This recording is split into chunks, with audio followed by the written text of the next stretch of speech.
नाज़रीन बदीन खां ख़बर आहे अवां ताईं पहुचनि पिया अल्ताफ़ मेमन जी रिपोर्ट मुताबिक़ दरगाह आलिया लवारी शरीफ जे बानी हज़रत सुल्तान औलिया ख्वाजा मोहम्मद ज़मान सिद्दीकी नक्शबंदी क़दस सरा जो 259 सालियानो उर्स मुबारक दरगाह आलिया लवारी शरीफ ते निहायत अक़ीदत ऐं एहतराम सां मल्हायो वियो।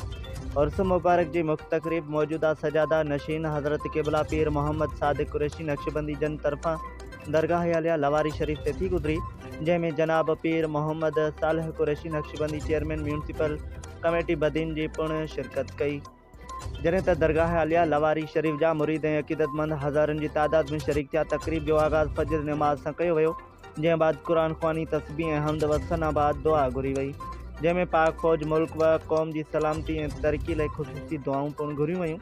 उर्स मुबारक जे मौक़े ते आयल मुरीदनि ऐं अक़ीदतमंदनि लाइ लंगर सॼो ॾींहुं जारी रहियो। उर्स शरीफ जा इंतज़ामात संभालण में नशात तंज़ीम जमायत लवारी शरीफ, नाजिया शागिर्द तंज़ीम नशात जमायत लवारी शरीफ ऐं नशात गर्ल्स विंग जमायत लवारी शरीफ जे उहिदेदारनि ऐं कारकुननि बख़ूबी ख़िदमतूं सर अंजाम ॾिनियूं।